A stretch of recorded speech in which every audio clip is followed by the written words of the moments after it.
heard a particular young lady at the time, and then she talked about, oh, how people were just walking on money on the street. I say money. Tell me where it is. This same thing that is causing me pain. You are not telling me that I can even get money from it. Recycling is not for the feeble-minded, and it's not an instant reward. You have to wait it out. I mean, there could be lots of different other things I could be doing right now with my time, you know? Yeah, so, but you have to be, I think it also comes from being passionate about what it is you're doing, the impact, more than the rewards. But recycling could be lucrative at different stages. God has proven that, you know what, I sent you, don't worry, be going.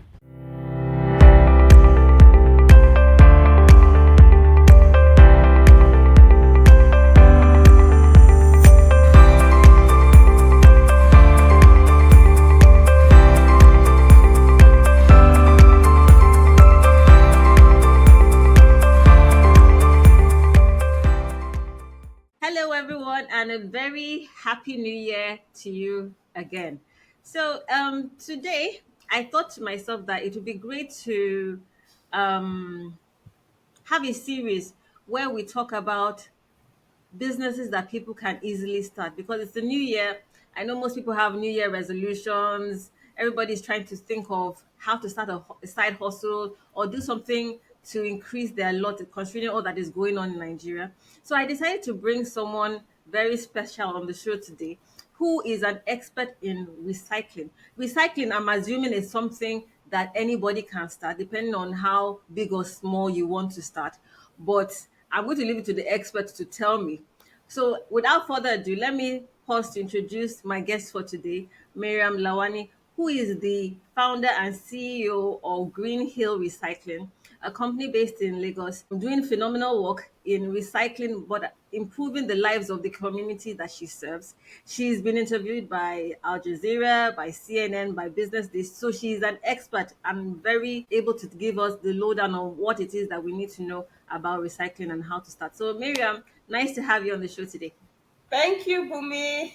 Glad to be here. Hello, everyone. Thank you. Thank you so much for taking the time out to be here. I know you're on holiday, but we're glad to have you. So without further ado, let me ask you. So, what is recycling? I have an idea, but maybe we could hear from the horse's mouth what it really is. Okay, so recycling is magic, like I like to say. But recycling basically is the ability to find an after use for products that ordinarily would have been termed useless, right? Um, it's not necessarily the top in the hierarchy when it comes to the R's, the many R's that we have. You would naturally be advised to reuse, purpose. There are lots of R's. Reduce the waste you generate. And then if all of that doesn't quite go well, which most times we don't in the part of the world where we're in, you're then advised to recycle. Recycling transforms items that would have been termed, pardon me, trash or useless into valuable products that can find afterlife use even several years, down the line. So basically, in a nutshell, that's what recycling is. In our own case, taking some of the items that we recycle into, bringing it into context, you can turn your regular plastic bottles, like your PET bottles, your beverage bottles, or your water bottles, into clothing, into stuff like this that I'm wearing, or Wow. technically anything that has polyester in it. Sometimes you read the label of clothing and you see, oh, 70% polyester, 30% cotton, or whatever ratio they decide to use. But you notice that most clothing items that are stretchy have some form of polyester in them, and that's from plastics, right? Even your shoes, your Nike boots, and some of the trainers, you look very fit. So I'm very sure that you do a lot of running. So some of the trainers that you wear to run and all that, some of them actually could be made out of plastics, right? You can recycle aluminum cans, aluminium products into aluminium ingots, which can then be recycled into new aluminium products like your roofing sheets or your pots or your spoons. So recycling generally is being able to find an afterlife use for an item that would have been termed useless. And sometimes it still retains the quality. Other times quality might reduce, so you then maybe have to include some add-ons to ensure that you still have a good quality product at the end of the recycling process. Okay. So based on what you're saying now, can anybody get into this business? Is there a minimum amount of money that that person needs to have to be able to get into the recycling business? Well, recycling is capital intensive, no doubt, right? But can anybody get into recycling? I think the response is yes. If you have the level of resilience, patience, and dedication, commitment that it takes to build a recycling venture, then I guess you can. I started from the garage of my house, right? So you can, but it will depend on how you want to get into the business, your point of entry. Do you want to enter at the top of the value chain? Recycling itself, it has a long value chain, right? So do you want to get in as a collector, addressing your immediate community? Maybe you live in an estate, and then you decide that, within that estate, you want to get the community together to begin to sort and separate their waste, and then you deal with a recycling company that will take it off you. That is also recycling, right?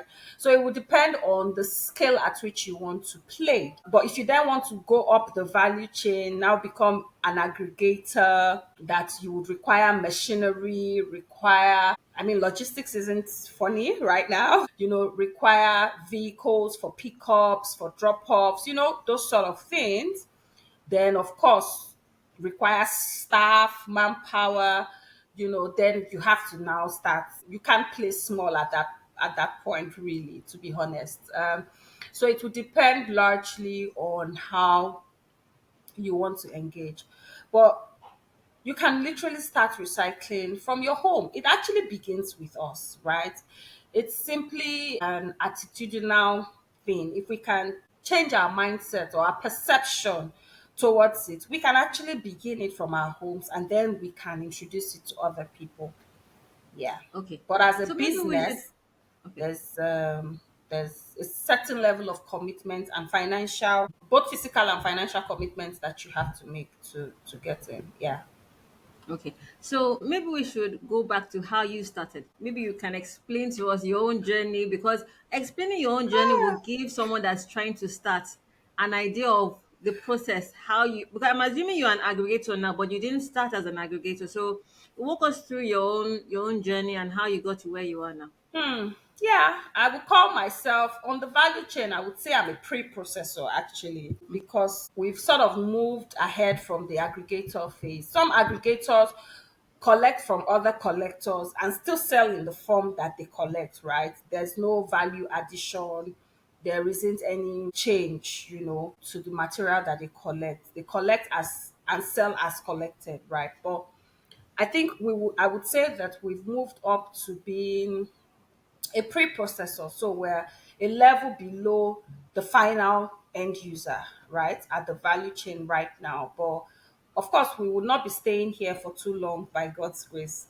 We look forward to when Amen. we can, the joy of recycling is being able to go the full circle, being able to see that, oh, this item that was supposed to be waste has turned into another item. Like people can physically see it and relate with it. So being able to go full circle, that's actually the beauty and the joy, and where it actually becomes more lucrative, right? I'll go to your question, but some of your dust pans, your ropes, bowls, and plastic items that you use in your homes every day, your hangers, they're all from recycled plastics. Most of them are from recycled plastics. Your chairs, your plastic tables, so um by God's grace, we won't stay as aggregators forever. We will move up the value chain where we can actually, produce other items.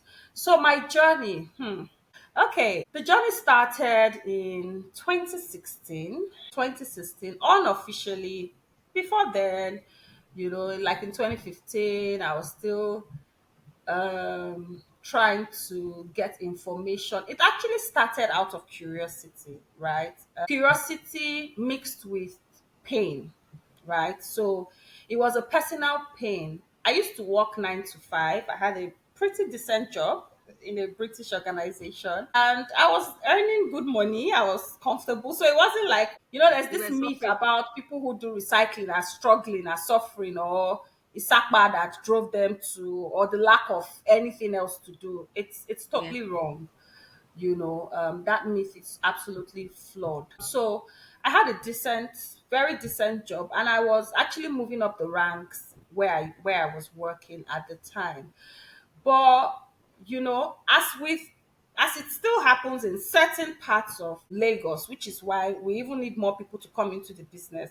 Lagos is a coastal community, right? And there's a lot that comes in even from out of the shores, of Lagos. And because of how it's positioned, naturally, the natural tide brings a lot of things into the community, and we're prone to threats around, flooding and the likes.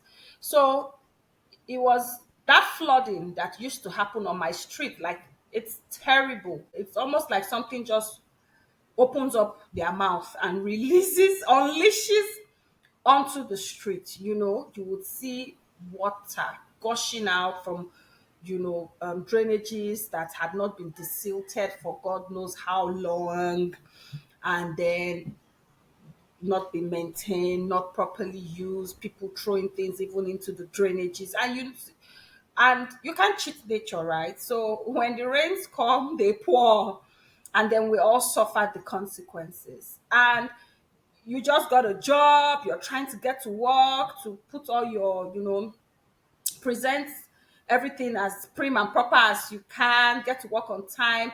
I was expected to resume at 7:15 actually. 7:15. Yeah, because I used to work in a school, and beyond your classroom duties, you had what we used to call early morning duties, right? So you're expected to be at work at a certain time to receive the children first. You can't be absent when kids turn up in your classroom. Your kids cannot get to your class before you. So I had to be at work very, very early. And you can imagine when Ellen, you wake up at maybe past 5 or 6 a.m., getting ready for work, and it starts to rain. You already have a bad day. Your day is already messed up because of the psychological impact and what you're going to face on the road, whether or not you're going by personal public transport or, driving your own car. You can be certain that you would meet a decent amount of traffic. There will be all manner of things on the road that, had been washed out of the drainages. You will probably destroy your car tire because you will hit into potholes that you didn't know were there. So these were my realities, right? And because it was on my street, maybe if it was somewhere else, big deal, I probably wouldn't have paid so much attention. But because it was on my street, it was worrisome to me. And then to sort of add the juice to all of this, just like you're having this conversation with me today, and that's why it's so critical that we engage, we talk about these things, right? Because on radio that day, one wonderful day. I can't remember the dates because I didn't really take notes. I didn't realize that it was going to, materialize to this. But I was driving to work that day, or driving back from work. I can't even remember. And I heard a particular young lady at the time who had just started her own recycling, venture back in Lagos, being interviewed about recycling. And then she talked about, oh, how people were just working on money on the streets. I say money.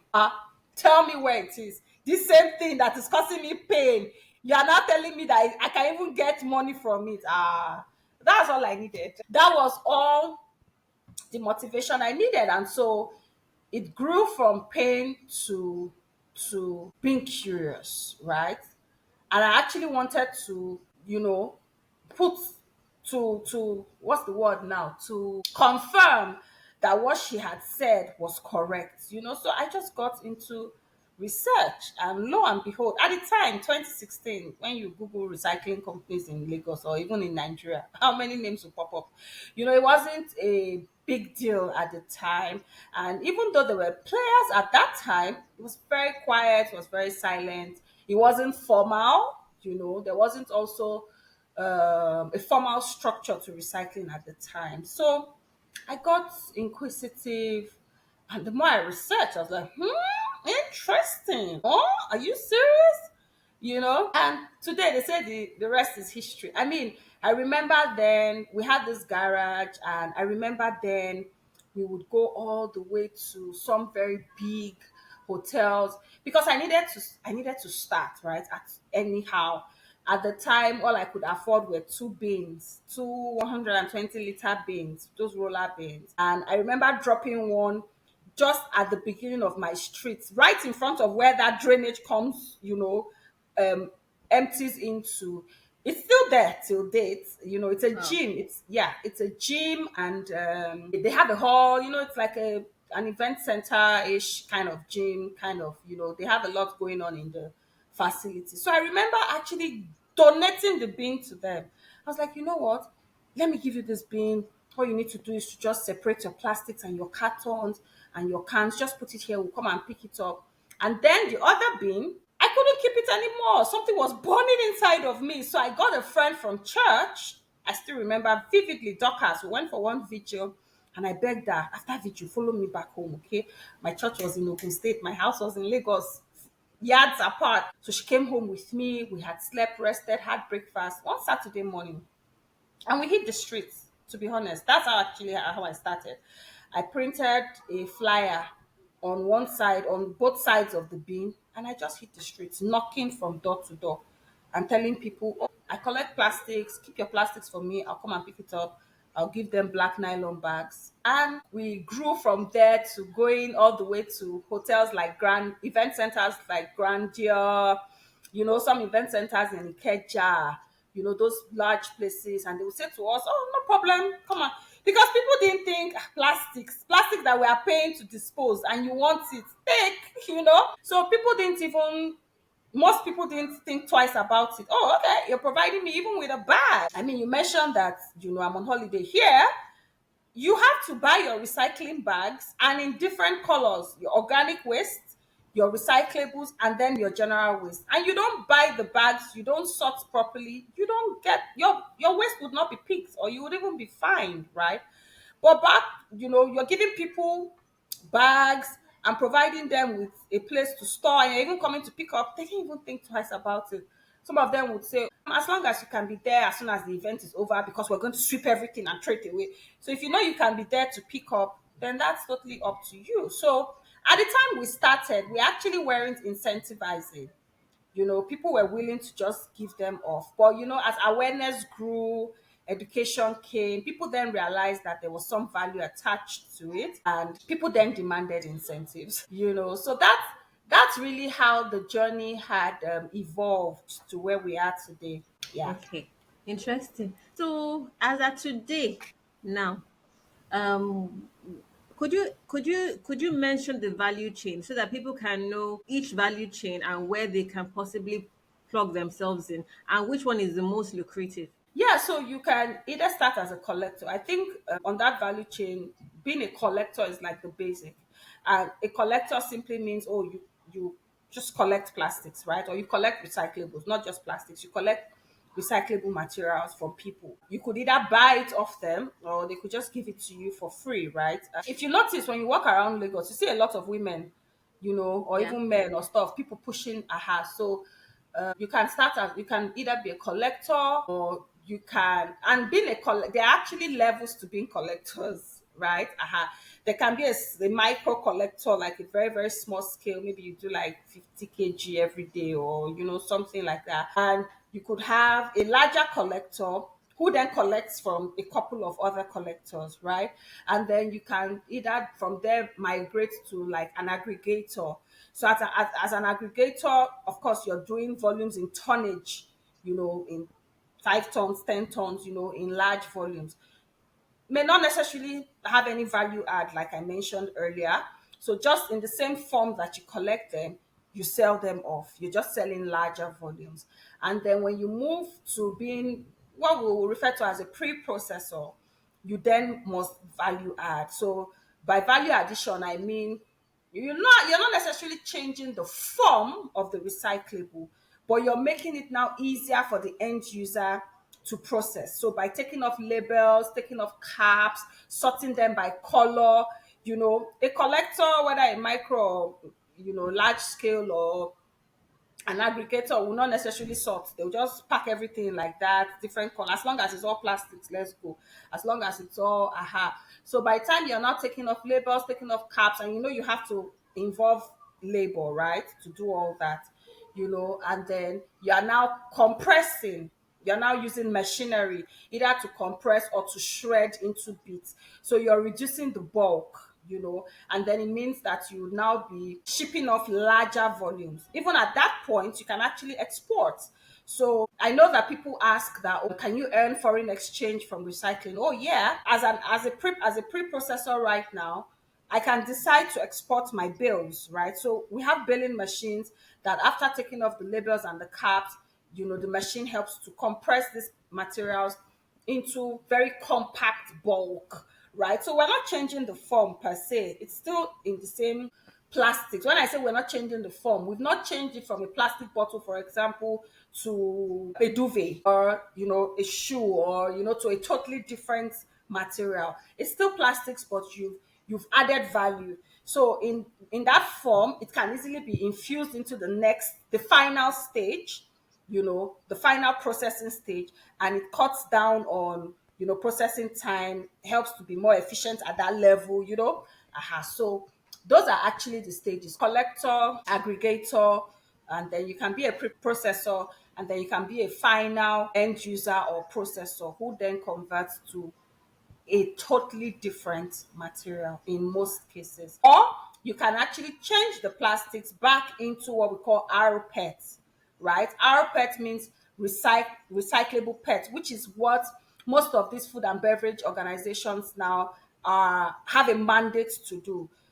I don't want to call certain names because they're not paying me for this, but for certain brands, there's a mandate to ensure that a certain percentage, some 50%, some 70%, some are even as very lofty in their goals to say that, oh, they want to ensure that 80% of their packaging material is actually from recycled material, right? So rather than going to mine from the earth, and depleting the earth's resource, um, they would rather use recyclable materials to remake packaging. So in that case, it goes through lots of processing, shredding, pelletizing. It will now come back to tiny, tiny bits like these beads, they call them pellets, and then they're blown up again, and then they become new packaging material, whether bottles or packaging for a pack of drinks, or several different types of. They now take a form like a mold. There is a mold for it, and then I know this is very technical jargon and it might not make sense to anybody at this point, but what I'm No, trying but to we're say is learning. that We're learning. yeah, what I'm trying to say is that you could either change them into a totally different material that doesn't look like plastic, like the shirt I'm wearing inside of this right now, right? Or you can actually turn them back into plastics that are even food grade, that you can still put drinks in it, water in Yeah. it, that human beings can consume, or you can buy your takeouts in, or you can use as other forms of packaging. So yeah. So say for instance, I Bumi want to start this or enter this recycling business, for instance, now. And I have gathered all my neighbors and said, okay, I'm a recycler now, give me all your plastics and all your waste. What do I do next? As in, how do I find people that will buy what I have? Interesting question. So, unlike when we started in 2016, that you could barely find a lot of names, recycling is more formal now than it's informal. In short, the people who play as informal recyclers, like those ones you see, they call kole kole. What? No, not kole kole. Sorry, please scratch that when you're editing. But those people you see that push recyclable materials on the streets and stuff, there's actually conversation, an ongoing conversation to actually formalize them, right? To make them formal, to brand them, to bring attach them to former recyclers like us. In Yeah. 2016, you probably wouldn't have been having, or prior to that time, having these kinds of conversations. So, to be honest, if you actually use Google, I don't know where in Lagos you reside in, but I can almost say that I think there are about 57, if I'm not wrong, local governments in Lagos State. There are quite a few that don't have any recycling presence, you know. There are some that don't have any recycling presence for sure, but they're not a lot compared to those that do have. So I think if you actually just do a little research, you can actually find recycling companies that are closest to you. We are open to receive recyclables from any part of Lagos, in short, any part of Nigeria. We are happy to receive recyclables, you know. We also offer a pickup service, but within certain local governments in Lagos, right? So um, it would highly depend on, maybe if the recycling company has the capacity to pick up, and if they don't, you can actually drop off with them. But there are a couple of, I mean, I belong to the Lagos Recyclers Association, so I know this for a fact that we have recycling presence in almost all the local governments in Lagos State. So if you want to get in, and then you've accumulated, gotten your community together, accumulated quite a few or a couple of recyclable materials, the next stage would be to find the closest recycling company or venture around you and give it to them. And in most cases, you would earn money. In short, in today's Nigeria, you will earn money. Nobody gives their recyclables for free anymore. Not happening. So So yeah. okay. Okay, so from my understanding of what you've said so far, it means that you can enter the business without having anything. As in, it's Yeah. if you are starting at the base, at the basic part of the value chain, you Yeah. don't necessarily have to have anything, right? Any equipment, all you need is space, right? Yeah. And a good level of resilience. And I'll tell you why. Because you know how people call us, oh, I have so many plastics. I need it to come and pick up. Because to them, right, it's a lot. They are not wrong by saying it is so plenty. They're bulky by nature, right? Yeah. So they consume a lot of space if you don't understand the technicalities around handling them. So that's part of the education that we provide, in schools, in corporate organizations. I mean, we go to lots of known brands, to educate their staff about this culture of sustainability, right? So if you know how to handle them, you can actually conserve space. People don't know that if you actually squeeze these materials, it doesn't take away from the form. In fact, you've helped the process, because then the labels are dangling, so it's easier to take off by the time it gets to us, right? Some people don't know this, and so they can just leave them the way it is. I don't want to bend it. I don't want it to change. They will not collect it. Doesn't matter if it doesn't have the cover. It doesn't matter. It doesn't matter. Interestingly, the cover is a different type of resin, a different type of plastic. Let me not be using big jargons. The material that the cover is made from is actually different from the material that the bottle is made from. Yeah. So we would separate them in the end, anyways, right? You see what I mean? You can't even recycle them together. They're two different, completely different materials. So when we have the opportunity like this, or via social media, we've had to generate a lot of content around this, educate. When we have opportunities for physical meetings also, we educate them. So really, all you need to start at basic level is some decent amount of space, because you would have to store, right? And the reason why you store is because it has to make sense in terms of logistics. When you want to, for example, say you've gathered within your estate and you want to start selling to us, for example, you would have to move them to where we are at, right? So the Yeah. more you bring to us, the more value you would get. And the less amount of trips you have to make to get to us, the more rewarding, It is. the entire process becomes for you. Exactly. So it makes sense that you store a bit, even if it's a week or a day or a few days or whatever. At least you have to have some level of decent storage and resilience, because when you gather so much and you wait, my sister, I still remember the day, those 80 kg bags, those brown, is it brown? No, it's gray.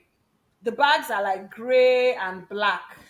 Uh-huh. They sell them in markets, and those big bags that they'll probably use to bag groundnuts and those sort of. Yeah.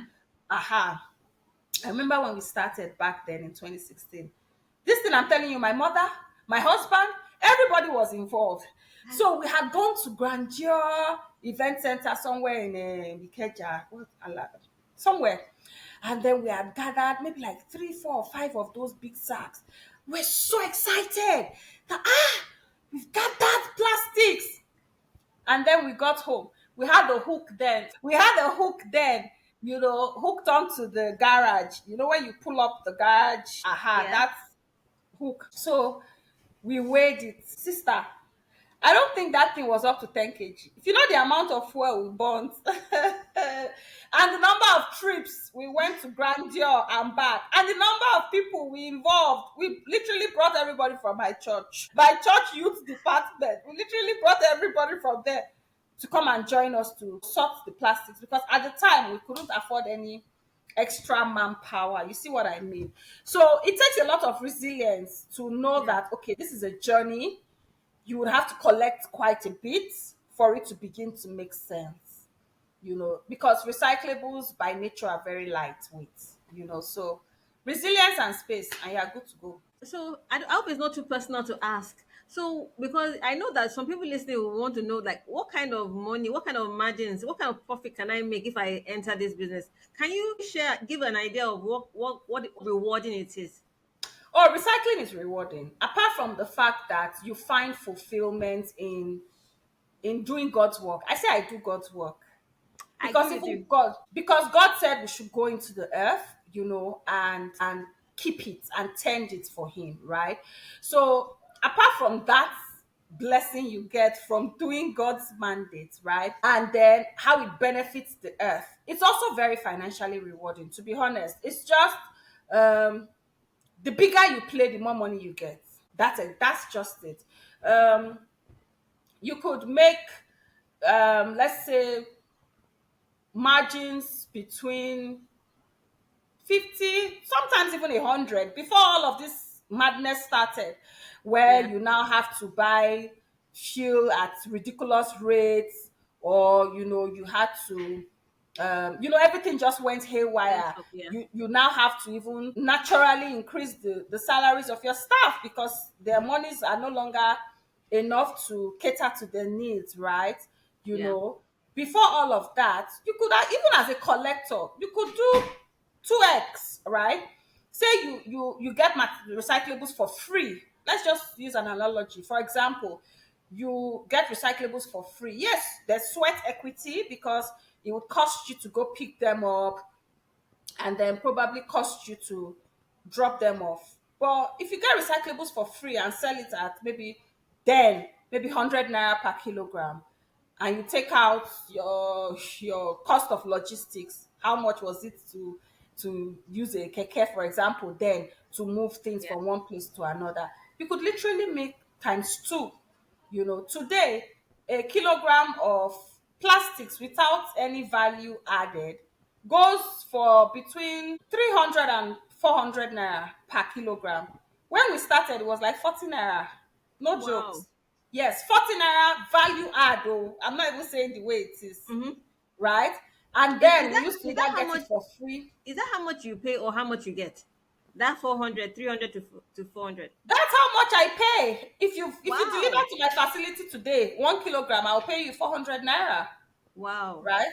Yeah, that's how much I pay, right? So over time, like I've said, I was trying to say, recycling has become more lucrative, more awareness has increased, right? But it can be draining. It can be very, very draining. I would not even try to sweet coat it. Recycling is not for the feeble minded, to be honest. If you can't be rugged and you can't wait the long term, and it's not an instant reward, you have to wait it out. So if you don't have that level of patience, capacity to wait, you might just giving, like, this is not even worth my stress. I mean, there could be lots of different other things I could be doing right now with my time you know yeah. So but you have to be, I think it also comes from being passionate about what it is you're doing, the impact, more than the rewards. But recycling could be lucrative. Yeah. And then if you're earning FX, if you're exporting, even better, right?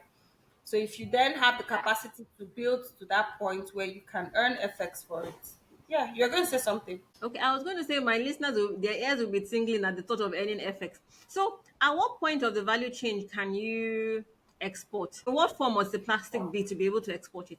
Yeah, you at the barest minimum you have to be a pre-processor.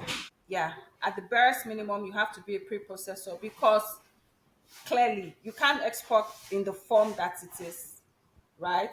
You would have Yeah. to value add, you have to have machineries to be able to do that. So at the barest minimum you have to be a pre-processor to be able to export. They won't even accept any other form less than that. And so, through your journey, did you have any mentors or people that were guiding you through? Because you keep on saying resilience. So, it means that at some point there were significant challenges. So, did you have someone that was already in the industry that was putting you through, or it was just, were you just playing it by the air? How did you progress? Hey. I think it's the Holy Spirit that was my compass and still is. Hallelujah. No, to be honest, I believe that everything naturally, physically is controlled by spiritual forces. So honestly, I had to, perhaps, who knows how far this would go. One of them would probably watch this and see. I'm like, oh, okay, is that why she did this? So when I was trying to do research at the time, there were probably three names that would pop up. One was the person I said I was listening to on the radio, right? That day. There were probably maybe one or two other names that were, one was actually at the level that we knew, we can't penetrate, we can't, this point of entry was too high for us, right? But there were like maybe two known names to those who bothered to be interested in that space, right? Because they weren't popular, except you were involved within the environment. If you understand what I mean, it wasn't Yeah. like a Guardian or a This Day or that everybody knows, right? So, but if you were within the environment space, there were probably only maybe like two names that would pop up when you search for recycling companies in Lagos or even in Nigeria. Maybe in Lagos, right? Um, there were one or two up north, but in Lagos that looked like what we wanted to, how we wanted to get into the business or that space. There were like two. So we reached out. Today we have a beautiful relationship with both of them. But at the time, everybody is still, some people are still building. Everybody was guarding their baby, you know. So we had reached out to both of them as expected. And building recycling can be draining, to be honest. Even till date, sometimes we miss out on messages that people send us. It's not intentional, so I Yeah. don't take it to heart. But at the time, one of them never even got back to us. Again, we have such a beautiful relationship with that one now, even much more. I mean, there are lots of milestones in our journey later on that we can accredit to them and say, oh, it was because this person linked me up with that person. That's how I got this, right? We can't take it away Yeah. from them. Well, at the time, they were probably too busy building and they were not ready to start sharing because we didn't come dodgy. Some people Yeah. come to you dodgy and Yeah. come and give you 5 bottles and claim they are coming to recycle and they're coming to sniff and know what's going on. Yeah. But we came out straight to say, oh, this is something that we would like to do. Please, but they never got back. The other one got back, told us where one of the facilities were at the time, the one that was closest to us, and we actually visited. And of course, when we visited, we went bearing gifts, like they say, and I personally offered to help. I sort of became what you would call maybe like an apprentice, for Yeah. that day.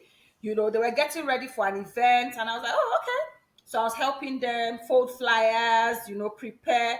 just to add value, to give, not just to come and take. So Yeah. I identified something that I knew would be valuable to them. And to be honest, they answered some questions that I had. Well, there were some that they told me straight up, no stories. This is our trade secret. We can't tell you. Straight. And exactly the way they said it is how I quote it. This is our trade secret. We cannot tell you. It's not today that information is public everywhere now, so Yeah. we had to go out build our own trade secrets ourselves. And in retrospect, right, I think it was a good thing because it probably would have just made us copy and paste, right? Which would have been terrible for us.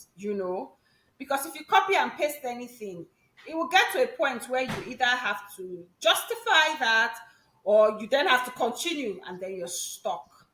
So we can't tell you it's our trade secret. I think was one of the best advice I got in my journey because it had to make me sit down, get people, think about how can we crack this? How can we design an attractive incentive system or reward system, pardon me. How can we, design an attractive rewarding system that would make people be willing to give this to us in more volumes than we are currently collecting by those who are just donating it to us. When someone thinks they are doing you a favor, it's Yeah. different from where they know that there's something to earn. So to be honest, nobody guided us around that. And a lot more as we went on the journey, we learned, a few mistakes here and there. For example, when we started, because like I said, I had a great job. I was funding my business with my salary, So it was more like philanthropy because we're just paying people salaries at the time, no targets, no Nothing. goals. Any volume we collect at the end of the month, we're very happy. People were not driven. We knew what we wanted to achieve, but it seemed very far fetched. I can still remember the first day we loaded a full truck, mighty truck, like a truck that could maybe take up to like an 18-20 ton truck today, right? Hmm. That we would use today to ship out like between 18 and 20 tons. We loaded recyclables in that truck to the brim. And by the time it got to the facility and they weighed it, it was less than 2 tons. In short, the person that was my staff at the time now asked me, sorry, what are we doing here? Like, because he was wondering if this is 2 tons and it took us how many months to gather, and you are paying me X amount. I think at the time I was paying him 60K as salary. Hmm. And he was like, sorry, what are we doing here? It didn't add up. To be honest, he actually sat me down and asked me that question. Like, it didn't add up. So it was more like philanthropy at the time. And those were some of the mistakes that we learned from, right? Getting involved in associations, getting involved in, spaces where people, like-minded people belong to, we then learned more. And then also getting into accelerator programs because prior to that time, yeah, even though I used to sell Mary Kay in university, so I had this auntie, she's still in America till date, that used to send Mary Kay makeup, lip gloss, and eyeshadow to Hmm. me then, and I would sell and I would make some profit. All she wanted was just give me money to, you know, Turnover. um, yeah, no, give me money to make another request for you. She Okay. wasn't even interested in my profit. So that was her own way to support my university. So whatever profit I made was mine. So I used to record, this person is owing me. I remember one of my friends, Noyen, I hope you never get to watch this video. Noyen was constantly owing me. I would the different colors, different shades. I would write how many she bought, how much she has paid. My money needs to lost though. I was very I was very prim and proper.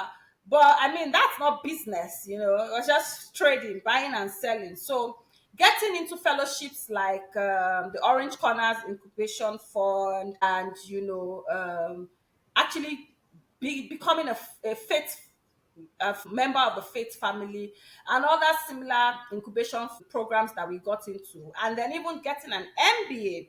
So when I then left, I resigned officially in 2018. So I actually quit my job because I realized that half of my free time I was spending it on recycling, and I felt like I was cheating my employer, right? And I wasn't ready to continue to do that. So I left. I did the honorable thing and I left. It was painful, but I did it. So as soon as I left, I went to LBS. So I did a social sector management course, that was specifically for people who work in the social sector space, right? That have, they look at the three P's: profit, the planet, and then you also look at people, partnerships, So even though we're for profit, we're not an NGO, if you Yeah. understand what I mean. Yeah. Sorry, even if we address issues around the environment, around the planet, we are not an It's for NGO, we profit. are for profit. Aha. Yeah. So the course in LBS sort of now opened my eyes to how a business should be run, and that was how we now started putting structures in place, realizing that we can't be doing philanthropy anymore, And then I went on to do an MBA at the University of African Leadership University in Kigali.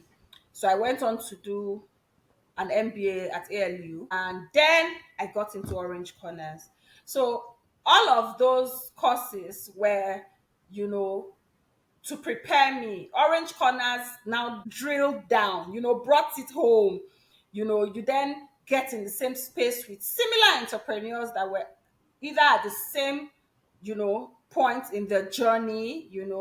So it was easier to relate, to form very good connections and partnerships, network. And from the Orange Corner, I met lots of people who became mentors, to me, even at LBS. At LBS, I met Mr. Adegboyega, God bless him. He really helped me, guided me. A lot of things that were confusing, financials, strategy. He focuses a lot on strategy. So he was able to help us build the strategy around the business. And then when I got to Faith Foundation, I met Mr. Idokoko, Mr. Edmond Idokoko. God bless him too. I mean, that one I can call him at 2 a.m. and rant and just vent, And I'm like, Mariam, just calm down. Mariam, calm down. So God has helped me. He has put people, in place at different points in my journey that, provided support, guidance, helped me to be bouncing boards, both, you know, physical, emotional support. Because I mean, there were times that I was like, what, there are lots of things I can be doing right now too with my time, and I will still be, impacting lives. You get to that point, let's be real with ourselves. You get to points where, for example, when we're kicked out of a facility that we were operating in for no reason, for absolutely no reason, Wow. we've had lows. There were times where I was a single man, one man standing, like I lost all my staff.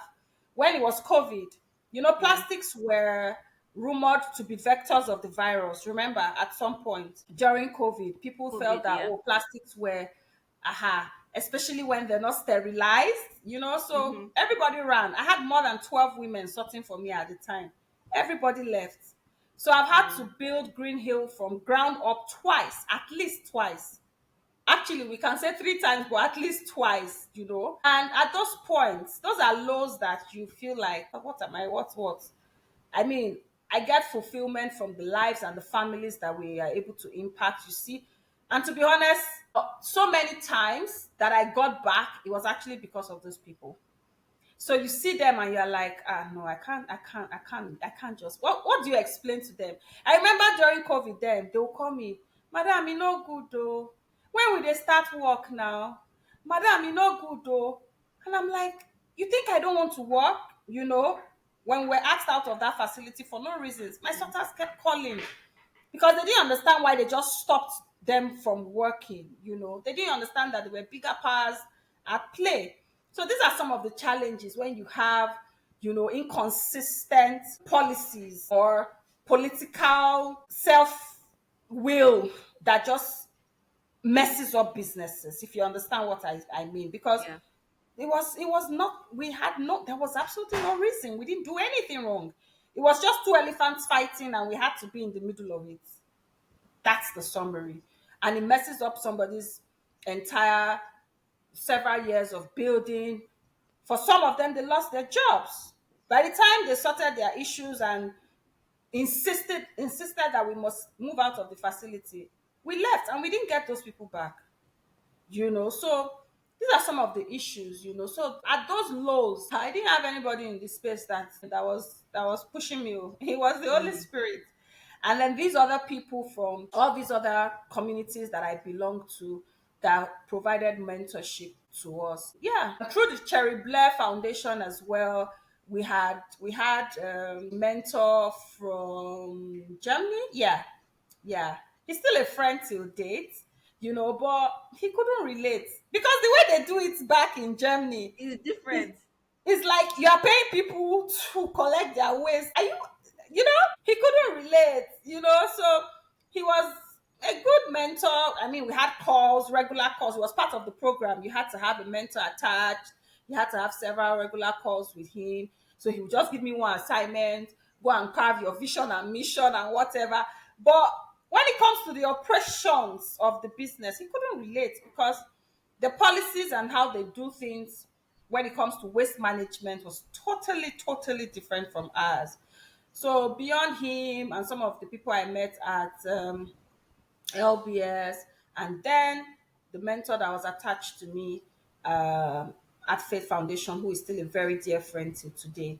I didn't get any other form of mentor. Oh, of course, from my business school, some of the lecturers and all that. But beyond that, there was nobody in my space that I said, oh, took me under their wings and started, which was one of the reasons why last year in 2024, we actually started these free webinars, where we just share.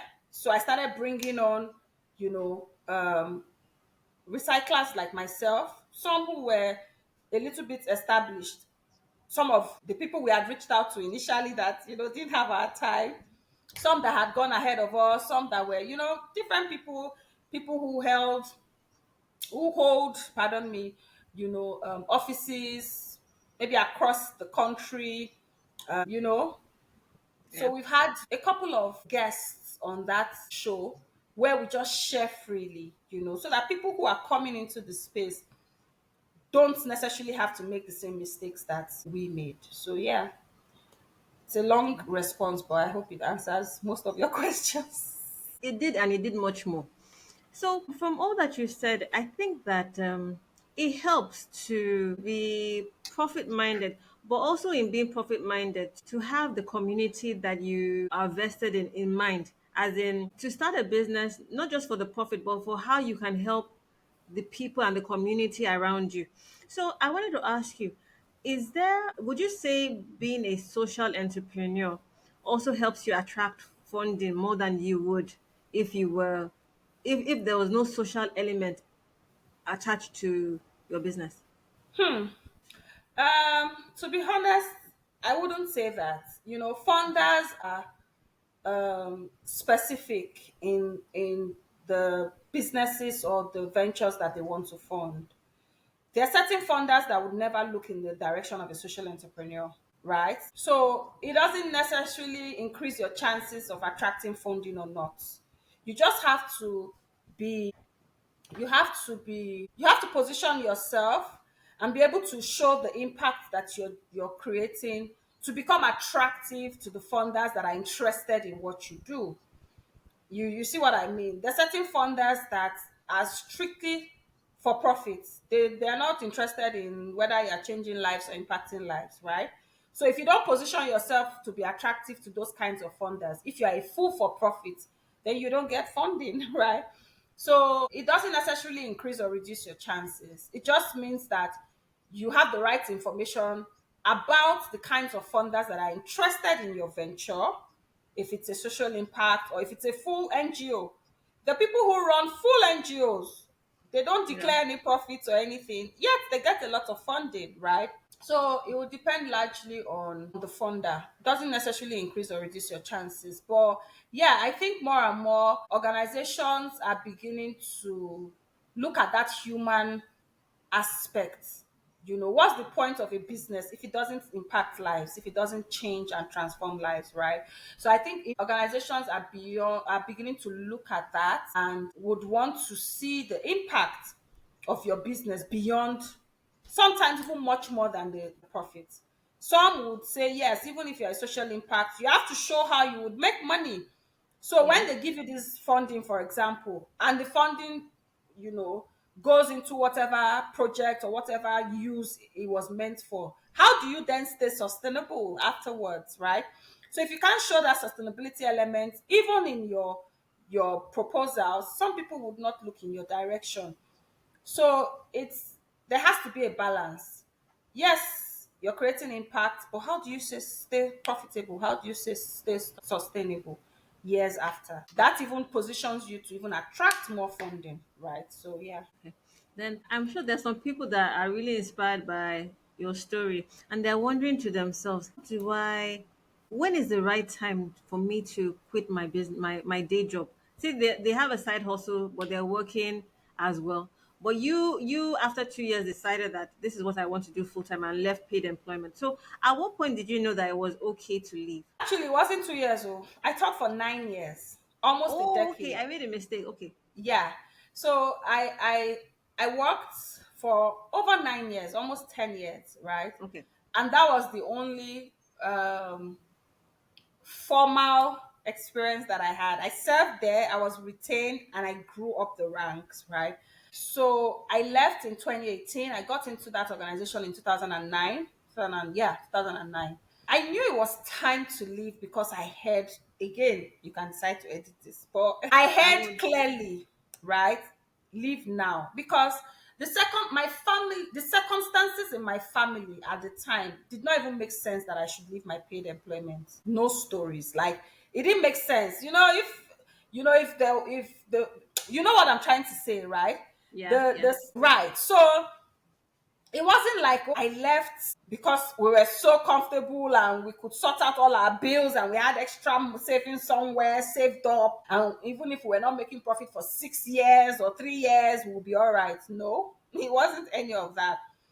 And I also left at a point that was so pivotal, even to my family, because it was just when we were supposed to begin to enjoy the benefits of working there for years, in the form of my own offspring now being part of that system. Right? How far? That was when Yeah. I left. So it didn't make sense in any way, shape, or form if you had looked at it in the physical realm, right? So I think it's so critical to know who is giving you instructions. Where are you getting instructions from, right? That is so critical. I heard live now. Even the name Greenhill, a city set upon a hill cannot be hid. That's where the name came from, and you know that is a scripture, right, in Yeah. Matthew, right? So there was no way to know how far it was going to go. I just knew that I knew who was sending me, and I tried my best to ensure that the foundation of this business was built on Christ. I'm not even ashamed to say. Decides to take it was totally up to him. A lot of the publicity we've gotten today, I actually sit on my own and somebody will say, and the interesting part where this gets very interesting, right, is that at every point where I thought, you know what, I am not doing again, because I was highly celebrated when I left they literally threw parties for me. I'm not even joking. I was one of the first staff that they would ever do that for when I was leaving. It was a huge blow to the organization because I Yeah. gave my all, right? So there were times that I thought all I need to do is just call one person. These people will take me back with two arms and legs. Like, they will be glad to have me back. You see what I mean? Yeah. There were those lows. And it wasn't like when you started, first month, no salary, second month, no salary, third month, no alert. You can get into depression. My sister, I tell you Yeah. straight up, right? So there was no way. But you see, what God did was that at every point where it seemed very low and I felt like I'm not doing again, something just happens miraculously that I never lobbied for, I never saw coming, I never in my wildest dream. anticipated. And for me, those are signs to just say, I got you, I got you. I'm still behind you. I can count. When we got featured at the empowering women in across Africa, we're one of the, was it seven or something across the entire Africa that got, single-handed. They just picked up our businesses, and nobody reached out to me to interview me or even ask Was anything that about. CNN? No, that wasn't CNN. It was that was way before CNN. It was Empower Africa. It was around women. The organization is called Empower Africa. It was around women in business across Africa, just maybe like 6 or 7 of us across Africa. And I'm like, how did I make this list? From where to where? Do you understand? That was one low. I was going through a very low in my life at that point in my business. Then the CNN, I didn't know. In short, when they sent me a message, I thought it was scam. I was like, they've come again. These people. You're the second Interestingly, person. You're the second person saying this kind of thing. As in, you I interviewed someone else who was approached by Netflix, and initially when it was just someone sent her a DM on Instagram, and she was like, "Is this a scam?" But it was for real. But go on. you see what I'm saying? Now that sometimes they say if you can think, you can thank, right? And a lot of times, except you you're someone who reflects, it might be easy to miss patterns, right? Every time I had that big blow or something, it was at a low. I just told you about the Empower Africa. I was at that point, I was like, you know what, I was already contemplating going back to my organization. And I was like, okay. What's this one? Those ones, they actually reached out and asked for my information. It's somewhere on my LinkedIn. I can't remember. And then the CNNO was actually when we were kicked out. You see, I told you two elephants were fighting and we were kicked out of that facility. So prior to that time, I think I had not even worked for a whole year. And I'm not even joking. Like a whole year, my business was on halt, right? I told you I've built from ground up a couple Yeah. of times, and that was one of the times, right? And when Aisha reached out to me, Aisha Salahuddin, I'm happy to mention her name any day, anytime, because she's been very pivotal to my business, and the sort of validation, that the brand has gotten because of that Who is organization. Aisha Salau? She's the person she used to work for CNN. She's left CNN Okay. now. Okay. But she used to work for CNN. So she was the one who sent random WhatsApp message. She got my contact through someone who used to work for TVC in Lagos. And interestingly, they were bigger brands. To be honest, we need to sit down and reflect on how God works with us. They were bigger brands now. Why was it my name that she mentioned? It's like someone reach out to you now and say, Bumi, I need to do a story around this, refer somebody. And interestingly, I'm sorry, I don't mean to sound tribalistic, but there was somebody that had tried, Mm-hmm. that seemed like a bigger brand. They had been ahead of us in the space, that she could, Yeah. and she had done several things with them that I have been, that I have witnessed, that I had been invited to. So if you want to look at the physical and put all of those things together, it's easier for her to have recommended them. For whatever Yeah. reason, she called my name, right? Mm-hmm. And like I said, when Aisha sent a text message, I said, I called my husband, I said, they've come, scam. you know, I didn't respond. We had to search. I did a LinkedIn search, did a Google search. I said, this thing is true. This babe actually works in CNN. Oh. From where to where? And she actually mentioned the person who referred me. You know, and we didn't even have a facility at the time because we had been kicked out of where we were operating from. We had just gotten a new place. And you see, that's why it's so good to be transparent. I didn't hide or try to cover it or now go and meet some other person and say, oh, let me use your facility. I told her exactly the way it was. If you go back to that video, you will see that there was bush and grass everywhere. There were barely any plastics in that space. Well, because you are not in the business, it would seem like a lot to you. But someone who is in the Yeah. business would know that, is this what they are videoing? 'Cause I didn't even I notice. told you, so I had to be straight up with her. And I was like, if you guys can wait, And she waited months. I think she must have reached out to me in the year prior. Yeah. And we didn't finish that shoot until sometime in February or March of the next year. And I'm not even joking. She Wow. waited months. And she said, no problem. When you guys are ready, when you've moved it, because I wanted it to be my story. I was not going to go and cook up. And I believe that if God had brought it to me, it won't go anywhere else, you know. I could have easily gone to a colleague and say, let me use your facility. Let me act and say, this is my place for CNN to look bigger than life, you know. So it's so critical. And at different point, the business they own recently, I just woke up and somebody did sent me a picture. See what the Lord has done. I said, where did the Lord do it? No idea. I was even asking the person, please snap it properly and send to me. Let me even have in my archives. And he was like, no, I've left the place since morning. I said, okay, sorry, no problem. Only for me to go on LinkedIn, boom, boom, boom, boom. And I saw tags. I was like, oh, okay. you know, at different stages. The Al Jazeera, same thing, sent a WhatsApp message that, oh, she writes content. She would like to feature our business. So what am I trying to say? I've never had to lobby. That's why when people come to me and say, come and pay for 50 most prestigious women in business. Are you joking? I never pay for those things. No matter how you quote it, I'm not interested. Because if God has brought me this far, I don't need your publicity. Do you Yeah. see what I mean? I don't need your validation. So it pays to work with God, to be honest. Back to your question. At what point did I know it was going to be successful?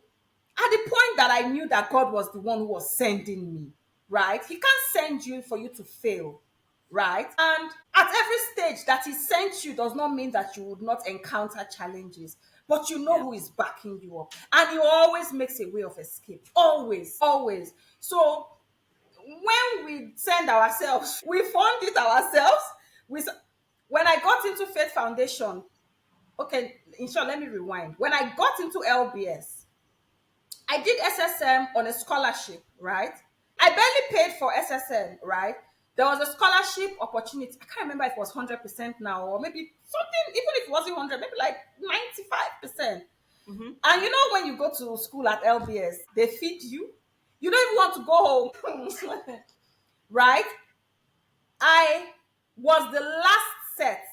After our set, they didn't do that program again. Yeah, it was Wow. 100%. I remember because it was being funded by an external donor, right? So all they Mm-hmm. needed to do was to make sure you qualified, identify businesses in the social space that qualified, met certain criteria. After my SSM, they never did that program again. That's one. The year I got into Faith Foundation, I got into the Orange Corners Incubation Fund through the Faith Foundation. Was the my last year? Like, how do I put this down? It was my last chance. Beyond that year, I would have gone above the age requirement and I wouldn't have qualified. And I hear people say, oh, they've applied to Orange Corner 4 times, 3 times before they got accepted. It was my one and only try, first and only. And after that year, I wouldn't have qualified because I had crossed the mark of 35. I think it was 35, yeah, 18 to 35 or something at the time. So at different stages, God has proven that, you know what, I sent you. Don't worry, be going. So that's all I need. And if he decides that, oh, he wants to metamorphose this into something else, I'm ready. Because I know that it can never be for less, it will be for better. Or if he decides that, oh, there's something else I need you to be doing right now. So it's so critical to know who sent us. And that's probably why I didn't give up when I had to start from ground. There was a time I had only me and my staff, Ola. Ola used to be my collector at the time. Just two of us. And even Ola, at some point, he had to leave that COVID period because Yeah. I was now paying him and he wasn't working. He couldn't work. People didn't even want contact. They didn't want you in their space to say they want to come and pick which plastic. No, no, no, stay in your lane. So I was paying Ola salaries, full salaries for a couple of months. Entrepreneur that was just struggling to survive. And then after a while, I couldn't do a month again. I was now paying him half. After a while, I was like, Ola, you see this thing? Will it work? It's not working. It's not working. Let's kiss and say goodbye. And he left. And it was just me. So if God is not, this was me that had close to like 20 staff before that time, sorters, drivers, collector. So if God was not the one that sent you, at that point, it was a genuine reason to give up now. Like, people will understand my story, Yeah. like, you tried. They will even give me an award for trying. Like, you've tried. It's okay. You know? So it really Yeah. matters. I hope that people who get to watch this will be inspired to start with God. What does the Bible say? In the beginning, God. Even the beginning began with God. So who are you to start anything and you don't begin with God? Who you be? What power do you have? What wisdom? What knowledge? What insight? How many MBAs? If you like, have a gazillion, go to a gazillion schools, go to MIT, go wherever. If you don't begin with God, you will fund it yourself. You will fund it Wow. yourself. So I mean, that's my story, to be honest. That's my, and every phase of my life, I see how it now weaves in to a bigger picture. So if God tells me 2025 today, oh yeah, last song, get up. We're not doing this. This is where we are pivoting to. Oti law. We move, so that's it. Your Wow, I'm story. enjoying this. I'm sorry. I'm enjoying this more than you. I've been quiet because I couldn't even ask you anything because your story is so inspiring. As in, for every single lesson that you've mentioned, it has inspired me personally. So it's such that I didn't even have to ask you any questions because your catalog of your journey itself was an inspiration and a lesson on its own. If I've enjoyed listening to you, like I didn't even remember we were recording actually until you asked me as your time finished. Yeah. I'm glad, as in, and I believe that this episode will be really inspiring, as in it will motivate many people that are trying to or lacking the courage to start something, to go ahead and start something in this new year, to go ahead and start, to just trust and believe that God is in charge and God will see them through, as long as it's a God idea. Yeah, there's never a perfect time. You need the backing of God, definitely, but doesn't mean that you are lazy or you are, you Yeah, know, you slothful. don't do what you're supposed to do. I mean, Yeah, leave now. I didn't sit down and say, God said I should leave. I went to business school. I, improve improved yourself. myself. I was Yeah, intentional and deliberate about learning the crux of how to be successful.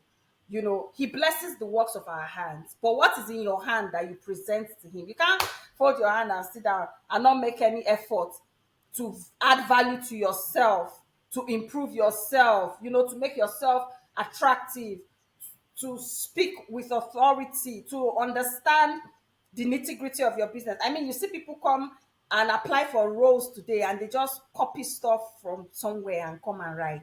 I mean, it's absurd. So a lot of people actually abuse the grace of God in Nigeria. Let's put that one straight. So I'm not saying anybody should abuse the grace of God. No, because we do that a lot, right? God created a garden and put man to tend it. You understand? So you're supposed to work. But the work doesn't become a burden. It doesn't become so difficult as it would have been if you know that it is, when you know that you're getting divine instructions. You understand? That's what I'm trying to say. And then yeah, there's grace, and then there's favor. There's now a layer of favor that I have enjoyed. I can't even lie. So that's what differentiates you. But to for because you find a lot of young people being lazy.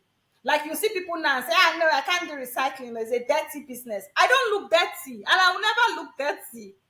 Do you see what I mean?